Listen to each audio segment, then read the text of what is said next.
بسم اللہ الرحمن الرحیم۔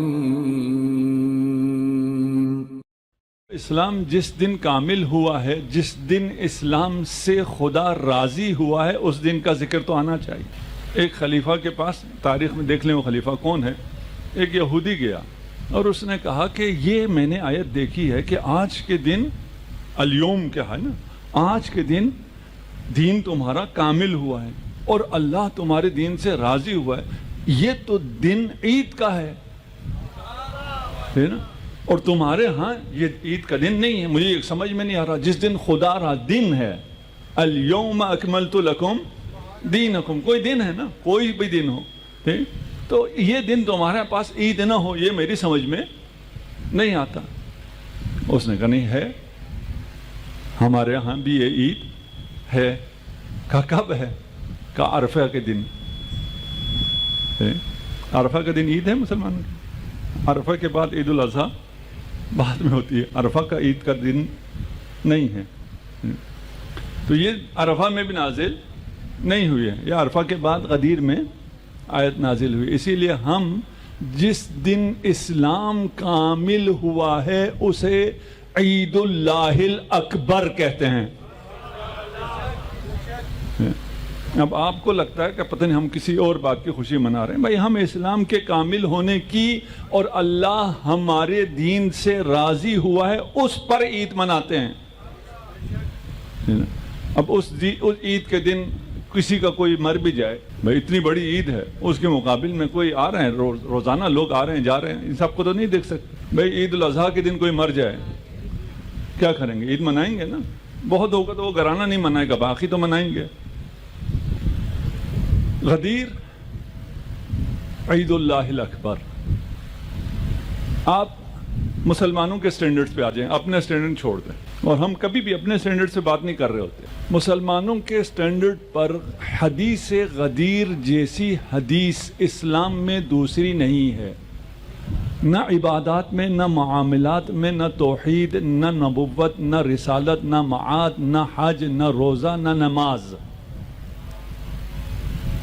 کسی چیز کے لیے بھی حدیث غدیر جیسی حدیث اسلام میں نہیں ہے، ہماری کتابوں میں نہیں، ہم اپنی کتابوں کو بات ہی نہیں کر رہے۔ اسلام کی کتابوں میں، یعنی ہمارے بھائیوں کی، اہل سنت کی کتابوں میں جیسی حدیث غدیر ہے ویسی دوسری کوئی حدیث نہیں ہے۔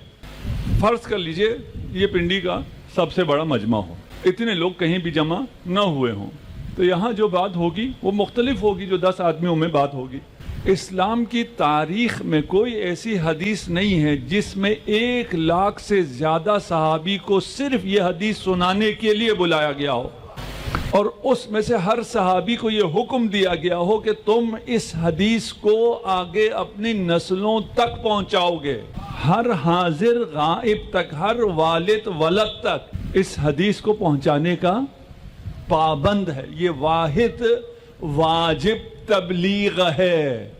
تبلیغی جماعت کو جو تبلیغ کرنا ان پہ واجب ہے وہ غدیر ہے۔ اب ان میں سے کوئی ایک آدھ تبلیغ کرنا شروع کر دیتا ہے، صرف مولا کہہ دیتا ہے تو وہ تبلیغی جماعت ناراض ہو جاتی ہے، اس کا ہم کچھ نہیں کر سکتے۔ ایسی حدیث دوسری نہیں ہے۔ رسول کے بعد حدیث پر پابندی پچھلے سال ہم نے عرض کیا تھا، جنہیں وہ یاد ہو، نہیں تو سن لیجئے، ابھی بھی ہے یوٹیوب۔ 100 سال حدیث ممنوع رہی ہے، کوئی حدیث نقل نہیں کر سکتا تھا۔ کیوں؟ تاکہ حدیث غدیر آگے نہ پہنچے۔ اور تو کوئی مسئلہ نہیں تھا نا۔ اور حدیث میں کیا مسئلہ تھا کہ حکمرانوں کو حدیث بری لگنے لگے، اہل حدیث کو حدیث اچھی نہ لگے، اہل سنت کو سنت اچھی نہ لگے، اس کی کیا وجہ ہو سکتی ہے؟ حدیث غدیر۔ اس پابندی کے باوجود آج ہم تک 100 سے زیادہ صحابی سے حدیث غدیر پہنچی ہے۔ ابھی آپ کو اندازہ نہیں ہے، 100 سینچری، آپ کا خیال یہ ہے کہ ہر میچ میں کوئی سینچری کر لیتا ہے؟ یہ تاریخ اسلام میں پہلی سینچری ہے، اس کے علاوہ کوئی اور سینچری حدیث میں ہے ہی نہیں۔ دوسرا بتاؤں، اس تاریخ اسلام کے اننگز میں ڈبل فگر میں بھی کوئی وارد نہیں ہوتا ہے۔ جن کو روایت اور یہ چیزیں تھوڑی بہت سمجھ میں آتی ہیں ان کے لیے اشارات ہیں صرف۔ جہاں کوئی ڈبل فگر میں کوئی حدیث نہ پہنچی ہو وہاں یہ حدیث سینچری کر جائے، وہ بھی کس کے بعد؟ ان حالات کے بعد کہ جس نے بھی غدیر پہ لکھا اس کی کتاب کو بھی مٹا دیا گیا، جلا دیا گیا، خود اسے بھی مار دیا گیا۔ تبری، تاریخ تبری آپ نے بہت سنا ہے نا، غدیر پہ کتاب لکھی اسے مار دیا گیا۔ ابن عدہ نے الولایہ لکھی، کتاب جلا دی گئی، وہ فوراً الزام لگا دیتے ہیں یہ شیعہ ہے، یہ رافضی ہے، یہ واجب القاتل ہے۔ ہم لوگ بولتے ہیں ہمیں اتنا وہ نہیں ہوتا، لیکن اگر ادھر سے کوئی آئے تو انہیں بہت زیادہ تکلیف ہوتی ہے۔ ایسی حدیث ابھی بہت زیادہ ہے، میں ابھی اس میں کیونکہ وقت بھی کم ہے آگے آ جاتے ہیں۔ حدیث غدیر کا تھوڑا سا پس منظر، اور پس منظر میں بہت آگے سے لے کے آ رہا ہوں وقت کی وجہ سے، وإلا مجھے بہت پیچھے جانا تھا، وہاں نہیں جا رہا میں۔ اور اگر اس پورے گفتگو کو تسلسل میں کوئی اگر کنیکٹ کر سکے تو اسے ساری بات اور زیادہ واضح سمجھ میں آئے گی۔ فتح مکہ کے بعد جب قریش نے اور وہاں موجود لوگوں کو یہ احساس ہوا کہ اب اس حکومت کو جو رسول خدا نے قائم کی ہے جنگ سے شکست نہیں دی جا سکتی، تو انہوں نے بظاہر اسلام قبول کرنا شروع کیا۔ رسول خدا نے ان کو طلقاء کہا ہے، یعنی یہ جنگ کے بعد غلام تھے، یہ اسلام لائے نہیں ہے، یہ تو غلام ہوئے ہیں، علاقہ فتح ہوا ہے، یہ ہوئے غلام۔ رسول خدا نے انہیں طلقاء کہا ہے، آزاد کردہ غلام۔ اور آگے اس میں اور آگے نہیں جاتا، اس میں بھی بہت ہے آگے، یہاں رک جاتے ہیں۔ ان طلقاء میں سے کچھ نے، مہاجرین میں سے کچھ نے، مہاجرین میں سے کچھ اس لیے کہہ رہا ہوں کہ ایک کوشش کرتے ہیں مہاجرین کو کلین چٹ دیتے ہیں کہ ان میں کوئی منافق نہیں ہے، منافق مہاجرین میں بھی تھے، انصار میں سے بھی تھے۔ انہوں نے فتح مکہ کے بعد کعبے کے اندر ایک میٹنگ کی، یوم صحیفہ۔ یہ ہم لوگوں نے اس پہ کم کام کیا ہے، ایون میں نے ابھی دیکھا تو چیٹ جی پی ٹی نے بھی جواب نہیں دیا، البتہ پرامپٹ بدل کے پوچھیں تو وہ جواب دیتا ہے۔ ڈیپ سیک کو بھی پتہ نہیں چلا، ابھی میں آج ہی تھوڑا سا دیکھ رہا تھا کہ آپ کو جوانوں کو وہاں سے کیا کیا ملتا ہے میٹر، تو ابھی اس پہ آپ لوگ کام کریں، اے آئی پہ آپ کام کریں۔ مکہ میں انہوں نے بیٹھ کے اجتماع کیا۔ اب اجتماع کرنے والے کون کون تھے تاریخ میں نام موجود ہیں، وہ آپ کے اپنے اوپر چھوڑتے ہیں، ہم کچھ نہیں کہتے۔ اگر ہمارے مخالف کے پاس اتنا کچھ ہوتا نا اور وہ صبر کر کے نہ بول کے صبر کر کے دکھاتا، میں ابھی اپنے آپ کو کسی اور چیز پہ داد نہیں دے رہا، اس پہ داد دے رہا ہوں کہ یہ سب کچھ سینے میں ہے پھر بھی میں صبر کر رہا ہوں۔ جی تو بہت چاہتا ہے سب کچھ کھول کے بیان کر دو، لیکن بیان کرنے کا فائدہ تب ہے نا جب اگلا سن سکتا ہو، اور جتنا سن سکتے ہیں اتنا ذرا ہم پیش کر رہے ہیں۔ تھے پتہ نہیں کون تھے، ہمیں کوئی پتہ نہیں کون تھے، لیکن تھے۔ انہوں نے کہا کہ اب حل یہ ہے کہ ہم مسلمان ہو جائیں، اسلام کے اندر آ جائیں، اور اسلام کے اندر آ کر رسول خدا اور اہل بیت کو قتل کریں، شہید کریں۔ ان کی تعبیر قتل ہے، ہمارے نزدیک شہادت ہے، تاکہ یہ حکومت ہمیں مل جائے۔ یہ جو عرش بنا دیا ہے، یہ تو تمام قبائل کو اتفاق کر کے متحد کر کے اتنی بڑی امپائر کھڑی کر دیے ان کے بقول، اس پر ہم قابض ہو سکیں۔ اور پھر اس کے لیے کیا کیا کیا وہ پھر کبھی اگر آپ کے پاس ہمارے پاس وقت ہوا، خدا نے توفیق دی تو ان سب کو ہی بیان کریں گے۔ اس پلان کا مجھے ابھی یاد نہیں ہے کہ پچھلے سال میں نے غزوہ تبوک کتنا بیان کیا، کتنا کیا تھا، بیان کیا بھی تھا نہیں کیا تھا، مختصر میں بیان کر دیتا ہوں۔ غزوہ تبوک میں میرا خیال ہے میں نے بیان کیا کیونکہ سیرت نبی کا اہم حصہ ہے۔ غزوہ تبوک میں ایک سازش کے تحت مدینہ سے رسول خدا کو اور اصحاب کو نکالا گیا تاکہ منافقین واپس مدینہ میں آ جائیں اور رسول خدا لشکر کے ساتھ مدینہ سے 500 کلومیٹر دور چلے جائیں اور یہ مدینہ کو ٹیک اوور کریں۔ جب یہ سازش آشکار ہوئی تو رسول خدا نے اسے مدینہ واپس بھیج دیا جو تنہا لشکر کو شکست دیتا تھا۔ انت منی بمنزلت ہارون من موسیٰ۔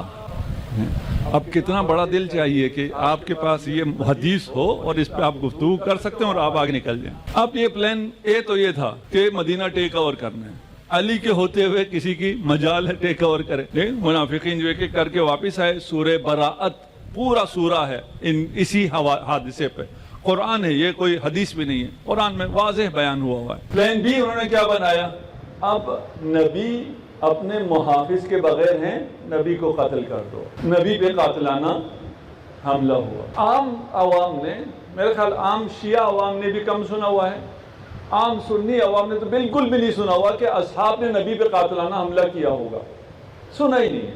ہم جب علماء اہل سنت سے بات کرتے ہیں وہ شوق ہو جاتے ہیں، کہتے ہیں نہیں ہوا.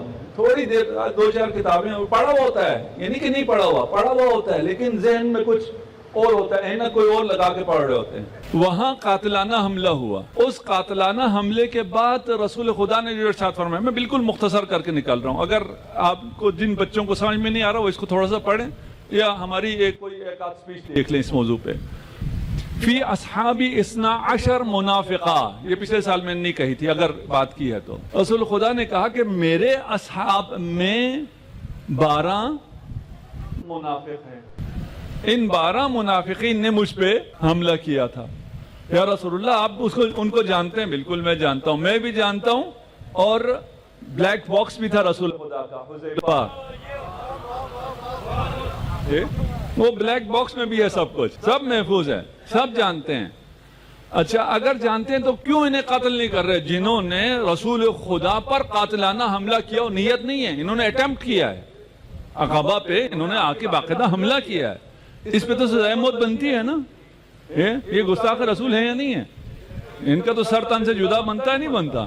لگاؤ ان کے لیے نعرے، ان کے لیے تو کوئی نعرے نہیں لگاتے. ان کے کہا کیوں انہیں نہیں مارے؟ کہا میں اس لیے نہیں مار رہا کہ لوگ یہ نہ کہیں جب محمد کو طاقت ملی تو اس نے اپنے اصحاب کو قتل کر دیا. اچھا یہ جو 12 منافق ہیں ان کے بارے میں کہا کہ ان فی اصحاب 12 منافقہ فیہم 8، ان میں سے 8 ایسے ہیں جو جنت میں داخل ہو سکتے ہی نہیں ہیں، یعنی توبہ بھی نہیں ہے. پھر ان کی اور نشانی بتائی کہ یہ دوبیلہ کے مرض سے مریں گے. اصحاب ہیں اور دوبیلہ کے مرض سے مریں گے. دوبیلہ بھی عام مرض نہیں ہے، ملیریا نہیں ہے، کسی کسی کو ہوتا ہے. اب تو سب کو پتا ہے نا کہ کون کون دوبیلہ سے جا رہا ہے، وہ منافق ہے. رسول خدا نے بھی یہ نہیں سب بلیک باکس میں رکھا ہے، بتایا ہے، ایسے بتایا ہے کہ جو تلاش کرنا چاہیں حق انہیں حق مل بھی جائے، اور جو اپنے آپ کو اندھیرے میں رکھنا چاہیں وہ اندھیرے میں بھی رہیں. بہت بڑا معجزہ ہے. اچھا ہم سے کہتے ہیں جی اگر غدیر ہوئی ہوتی تو صحیح بخاری نے غدیر نہیں لکھی. لکھی ہے صحیح بخاری نے؟ نہیں لکھی. یہ حدیث غدیر جس ہم نے کہا جس جیسی حدیث ہے ہی نہیں، 100 سے زیادہ صحابی سے آ رہی ہے پھر بھی بخاری نے نہیں لکھی. تو یہ جو رسول پہ حملہ ہوا یہ کون سا لکھا بخاری نے؟ بھئی رسول پہ قاتلانہ حملہ ہوا ہے، یہ تو بہت اہم ہے نا، نہیں لکھا. اچھا اس کے بعد جب رسول خدا نے فرمایا میرے اصحاب میں 8 ایسے ہیں جو دوبیلہ سے مریں گے، کس نے یہ کاؤنٹ کیا اور کس نے ریکارڈ رکھا کون کون دوبیلہ سے مڑا ہے؟ یہ ریکارڈ ہم تو پیش نہیں کر سکتے، آپ خود تلاش کرو نا. بھئی امت کو تلاش کرنا چاہیے تھا، امت نے تلاش کیا نہیں کیا. ٹھیک، تیاری شروع ہو گئی ہے غدیر کی. ابھی یہ تو غدیر سے پہلے ہو رہا ہے نا، غدیر سے پہلے دونوں سائڈ تیاری کر رہے ہیں. رسول خدا یعنی الہی نظام بھی غدیر کے لیے تیاری کر رہا ہے، جو الہی نظام کے خلاف ہیں وہ بھی غدیر کے لیے تیاری کر رہے ہیں. اس لیے کہ دونوں کو پتا ہے کہ رسول خدا کا اس سال رسول خدا حج نہیں کر رہے، اگلے سال آخری حج ہے. جس رسول نے اپنی رسالت کا آغاز اعلان ولایت علی ابن ابی طالب سے کیا تھا، وہ رسول اپنی رسالت کا اختتام بھی اعلان ولایت علی ابن ابی طالب سے کرے گا. یہ سب کو پتا تھا. تو یہاں تیاری ہو رہی ہے اعلان ولایت کی. اعلان پہلے بھی ہو گیا، یہاں تنصیب فعلی ہے، بیعت لینے کی بات ہے. سب کو جمع کر کے ایک میدان میں خلافت کا اعلان ہے، امامت کا اعلان ہے. اور وہ کہاں ہوگا؟ وہ مکہ میں ہوگا جہاں سارے حاجی آئیں گے. اس سال حج پہ نہیں جا رہا، اگلے سال میں حج پہ جاؤں گا. دونوں تیاری کر رہے ہیں. اب یہ دونوں میں کون کون ہے ہمیں کوئی اس سے غرض نہیں ہے، لیکن رسول اور وہ الہی نظام اور رسول کے خلاف مخالفین، اس میں تو کسی کو اختلاف نہیں ہے. یہ دونوں تیاری کر رہے ہیں. حج پہ اس سال رسول خدا نے کہا اس سال میں حج پہ نہیں جاؤں گا. سورہ براءت نازل ہوئی. سورہ براءت کا پتہ ہے کون سی سورہ ہے؟ جی سورہ توبہ. سورہ براءت ہے، سورہ توبہ نہیں ہے. اس سورہ میں جو چیز نہیں ہے وہ توبہ ہے. بھئی توبہ رحمت ہے. سورہ براءت میں بسم اللہ بھی نہیں ہے، رحمت کا کوئی اس میں سلسلہ ہی نہیں ہے. پھر مشہور توبہ کیوں ہے؟ کیونکہ انہیں برات پسند نہیں ہے. جنہیں برات پسند نہیں ہے انہوں نے توبہ مشہور کر دی. بھائی اس میں توبہ نہیں ہے. یہ سورہ براءت ہے. اور یہ جو حدیث میں نقل کر رہا ہوں اس میں وہ بھی جو اب توبہ کہتے ہیں وہ بھی کہتے ہیں سورہ براءت. میں آپ کو پڑھ دیتا ہوں حدیث. نزلت سورۃ براءہ, سورہ براءت نازل ہوئی. یہ بھی اہل سنت, میں کوئی چیز شیعہ پیش نہیں کر رہا ہوں یہاں پہ. اگر پیش کروں تو میں بتا دیتا ہوں اس سے پہلے کہ یہ صرف یہ والی چیز ہم شیعہ حدیثوں سے پیش کر رہے ہیں یا شیعہ کتابوں سے پیش کر رہے ہیں. سورہ براءت نازل ہوئی. فبعث بها رسول اللہ صلی اللہ علیہ وآلہ وسلم مع ابی بکر الى مکہ. روایت میں اسی طرح آیا ہے کہ حضرت ابو بکر کے ساتھ اس سورہ براءت کو دیکھ کر رسول خدا نے انہیں مکہ کی طرف بھیجا. فلما مضى, رسول نے بھیجا اور وہ چلے بھی گئے. اتا جبرائیل علیہ السلام, جبرائیل علیہ السلام آئے اور کہا انہو لن یبلغ عنک الا انت او رجل منک. یہ اللہ نے جو سورہ براءت نازل کی ہے اس کی تبلیغ یا آپ کر سکتے ہیں یا آپ میں سے کوئی کر سکتا ہے.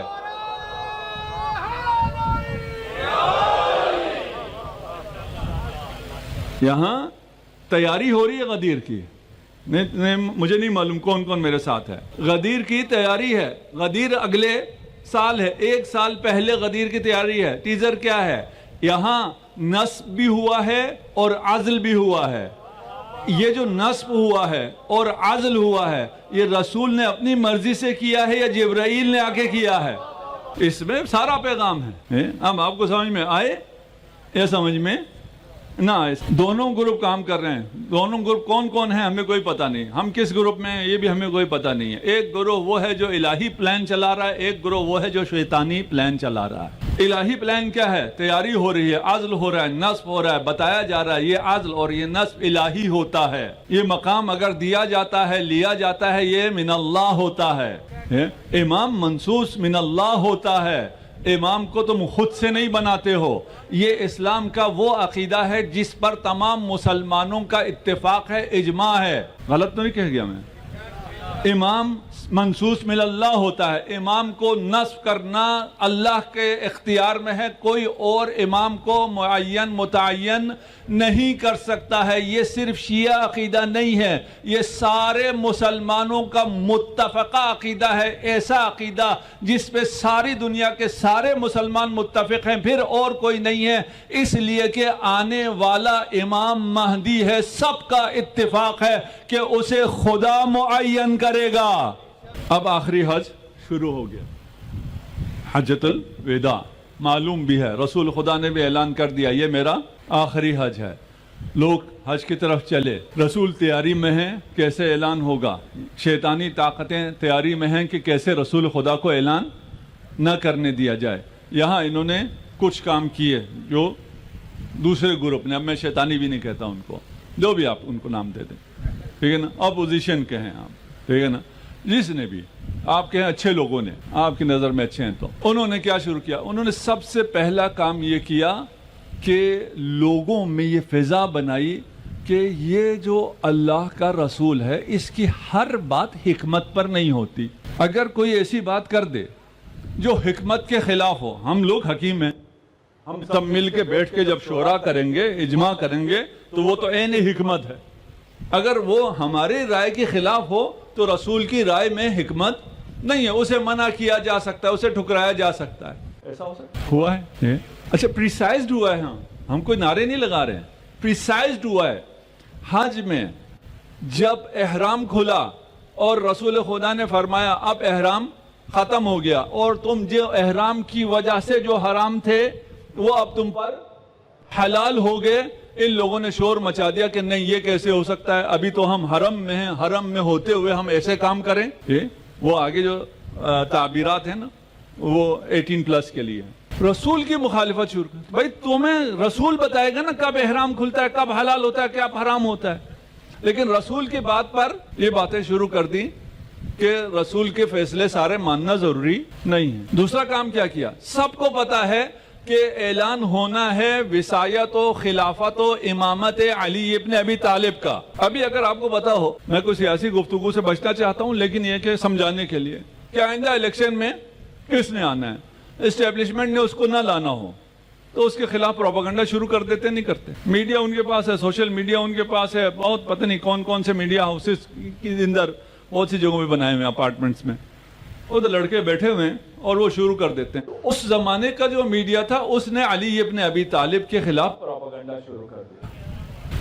حج سے پہلے امیر المومنین یمن میں ہے، وہاں امیر المومنین کے خلاف پروپیگنڈا شروع ہو گیا. صرف میں ایک جھلک آپ کو دکھاتا ہوں، وہ بھی حدیث کے حوالے سے، حدیث کا سہارا لے کے. ابھی بریدہ ہے، صحابی ہے، رسول خدا کے پاس آتا ہے، خود کہتا ہے قال ابغضت علیا بغضا لم ابغضه احدا قط، کہ میں علی سے ایسا بغض رکھتا تھا جیسا بغض کسی نے کسی سے نہیں رکھا ہے. اچھا یہ بندہ بہتر ہے؟ ہاں، یہ ان میں سے نہیں ہے. جو بغض رکھتا ہے علی کا وہ کون ہے؟ منافق. وہ جنت کی بو بھی نہیں سونگھ سکتا. اب یہ صحابی ہیں اور صحابی کہہ رہا ہے کہ میں ایسا بغض رکھتا تھا علی سے جیسا بغض میں کوئی کسی سے نہیں رکھتا، اور اسی بغض میں کچھ لوگوں کو اپنا پیر مانتا تھا.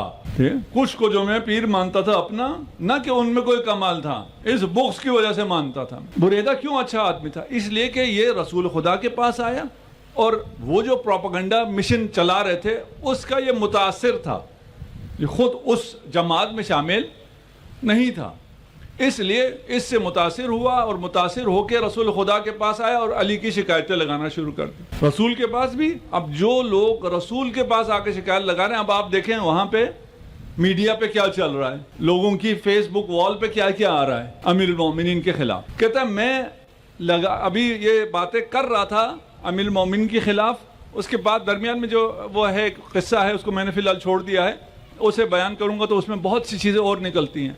کوئی یہ نہ سمجھے کہ میں نے درمیان میں حدیث کا کچھ حصہ چھوڑا ہے تو اس کو اس لیے چھوڑا کہ اس میں کوئی بات ایسی تھی. یہ نا باتیں آپ جو بھی لکھیں اس میں سے آپ بے شک علی کے مخالف، علی کے خلاف جو کچھ لکھیں اس میں سے علی کی فضیلت ہی نکلتی ہے. یہ معجزہ ہے، یہ امام ہوتا ہی ہے.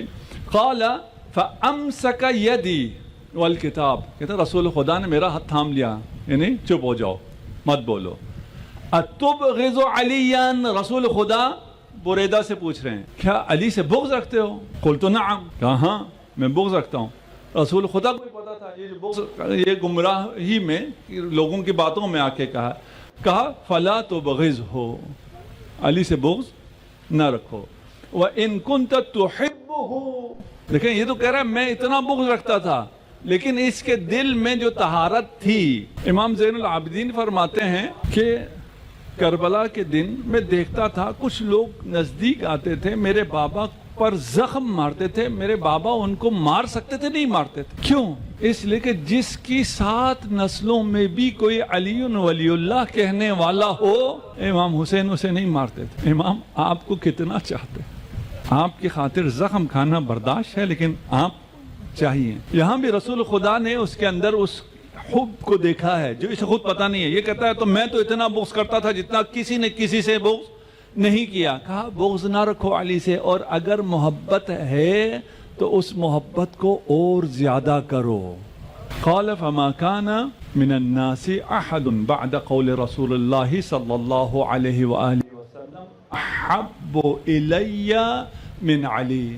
کہ جب سے رسول خدا نے یہ فرمایا اور میں نے یہ سنا، بریدہ کہہ رہے ہیں صحابی رسول، اس کے بعد میں علی کا سب سے بڑا عاشق بن گیا. اب مجھے نہیں پتا کہ واہ صحابہ واہ والے کتنے علی کے عاشق بن گئے. صحابی عاشق ہو گیا. رسول کہہ رہے ہیں کہ علی سے عشق کرو. یا علی لا یحبک الا مؤمن ولا یبغضک الا منافق. صحیح مسلم. یہ تو ثابت ہو گیا کہ اس جماعت میں علی کا بغض رکھنے والے لوگ شامل تھے. وقت آ گیا، میں کل اس کو پھر مکمل کروں گا. یہاں تک اگر تھوڑے سے اگر جو سننا چاہتے ہیں وہ ٹائم پہ آ جائیں. جو لوگ سننا چاہتے ہیں. باقی آپ لوگ آتے ہیں ثواب مل جاتا ہے, مجھے کوئی مسئلہ نہیں ہے. میں اس بات کو یہیں روک رہا ہوں اور کل اس کو پھر آگے لے کے چلیں گے. تمام مسلمانوں سے کہہ رہا ہوں کہ اگر عزت چاہیے تو نعرے حیدری لگاؤ.